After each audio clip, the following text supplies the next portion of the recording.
ये कहानी है भारद्वाज हाउस की। कहने को तो इस परिवार में किसी चीज की कमी नहीं थी, लेकिन कहते हैं ना, दूर के ढोल सुहाने ही लगते हैं। और ऐसा ही कुछ इस परिवार के साथ था।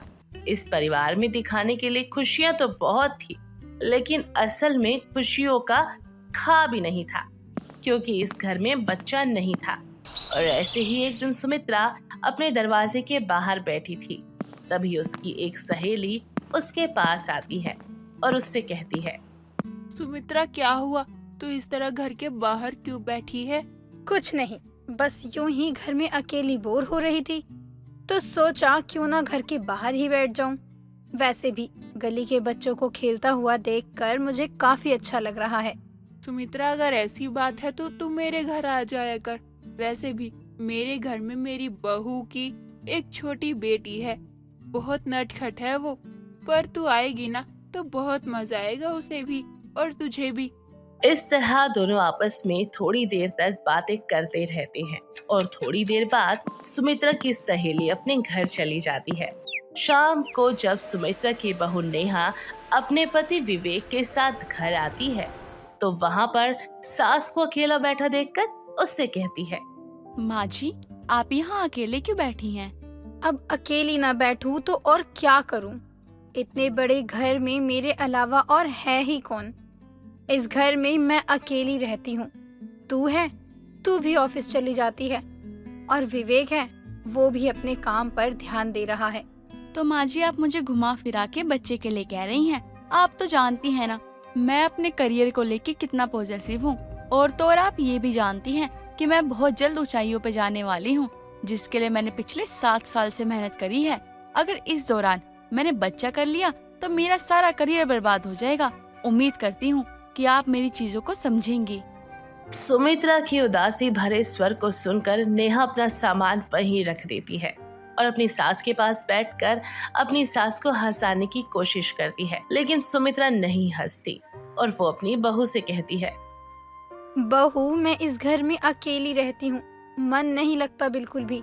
अकेले बाहर गली में बैठ जाती हूँ थोड़ी देर के लिए। वहाँ खेलते हुए बच्चों से थोड़ा मन बहल जाता है। वैसे भी अब मेरी उम्र पोते पोती को खिलाने की है।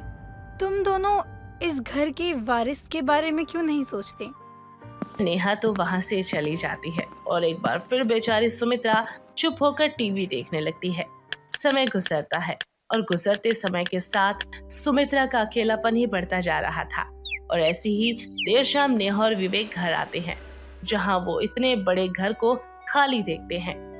माँ, माँ, कहाँ हो माँ? नेहा, माँ कहाँ है? विवेक, मुझे क्या पता, मैं भी तुम्हारे साथ ही आ रही हूँ। एक तो पता नहीं माँ जी कहाँ कहाँ गायब हो जाती हैं।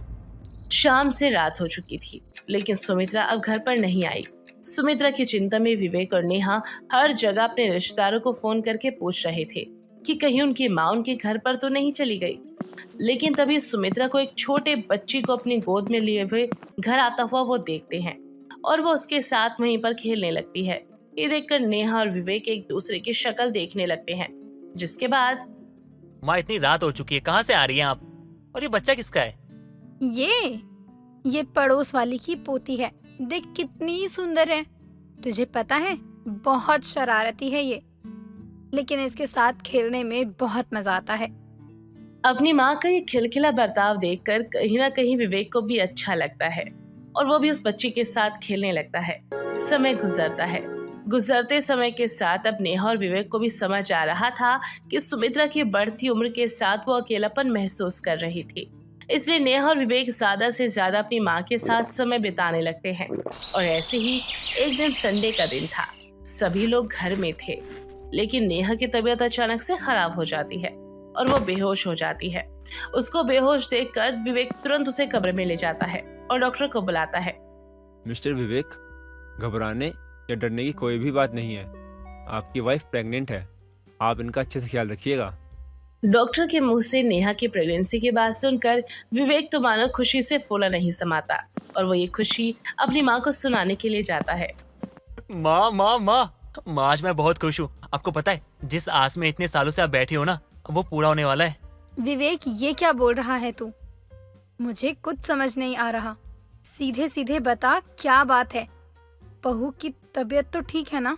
हाँ माँ, नेहा की तबीयत ठीक है, लेकिन बात ना खुशखबरी वाली है। आपको पता है, आप ना दादी बनने वाली हो और मैं बाप। विवेक के मुंह से ऐसी बात सुनकर सुमित्रा भी काफी खुश होती है और पूरे मोहल्ले में मिठाई बांट देती है। लेकिन नेहा इस खुशखबरी से खुश नहीं थी, क्योंकि वो अपने करियर में कुछ करना चाहती थी और करियर में कुछ करने के लिए उसे अभी बच्चा नहीं चाहिए था। यार विवेक, मुझे अपने करियर में कुछ करना है, हाँ तो करो ना, किसने मना किया है? लेकिन इस बच्चे के साथ मैं अपना करियर पे कैसे ध्यान दूंगी? नेहा, तुम कहना क्या चाहती हो? साफ साफ बोलो। विवेक, मैं ये कहना चाहती हूँ कि मुझे अभी बच्चा नहीं चाहिए। मैं इस बच्चे को अबॉर्ट करवा देती हूँ। यार, अगर मैं इस हालत में रहूंगी ना तो मैं अपने काम पे ध्यान नहीं दे पाऊंगी। यार कैसी बात कर रही हो तुम माँ बनने वाली हो, तुम वर्क फ्रॉम होम भी तो ले सकती हो, वो लोग दे देंगे।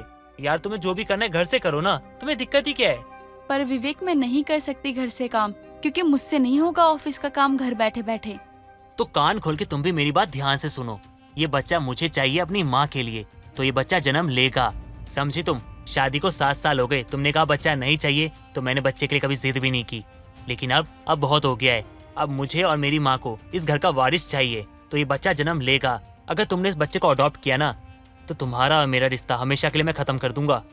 विवेक अपनी पूरी बात करके वहाँ से चला जाता है और इस तरह नेहा उस बच्चे का अबॉर्शन नहीं करवा पाती।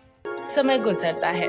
गुजरते समय के साथ 7वां महीना भी चढ़ जाता है और नेहा अपनी इस अनवांटेड प्रेगनेंसी से बहुत ही परेशान थी। लेकिन वो भी इस बच्चे की इच्छा में खुद का ख्याल रखने लगती है और देखते ही देखते नेहा को एक प्यारा सा बेटा होता है और वो बहुत जल्द अपना बेटा लेकर घर आ जाती है।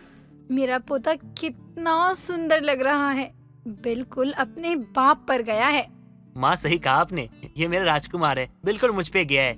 इसको तो मैं सराखों पर बिठा के रखूंगा, कोई कमी नहीं आने दूंगा इसे। अब आप लोग ऐसे ही देखते रहोगे या इसको इसकी माँ के गोद में भी दोगे? क्या कहा तुमने? तुम्हें बच्चा दूं? क्यों दूं? अरे तुम तो अडॉप्ट करना चाहती थी, अब क्यों मांग रही हो? कौन सा हक जमा रही हो? क्या बहू, ये विवेक क्या बोल रहा है? हाँ माँ जी, विवेक बिल्कुल सही कह रही हैं। मुझे अभी बच्चा नहीं चाहिए था, लेकिन जब मैंने इसे 9 महीने अपनी कोख में रखा तो मेरी ममता उसके लिए जाग गई। माँ तो माँ होती है ना। विवेक, मुझे मेरा बेटा दे दो। नेहा को अपने बच्चे से प्यार हो चुका था, उसके अंदर की ममता जाग चुकी थी। वो अपने बेटे के लिए करियर छोड़ने के लिए भी तैयार थी। ये देखकर विवेक उसे बहुत सपोर्ट करता है, घर रहकर ही उसे काम करने को कहता है। नेहा भी ऐसा ही करती है जैसा विवेक कहता है और इस तरह नेहा अपने करियर में ध्यान भी लगा पाती है और अपने बेटे के साथ भी रहती है और इस तरह से सुमित्रा को इकलौता वारिस मिल जाता है। दोस्तों, अगर आपको ये कहानी पसंद आई तो इसे लाइक करें, शेयर करें और कमेंट करके बताएं कि कहानी में आपको सबसे अच्छा क्या लगा।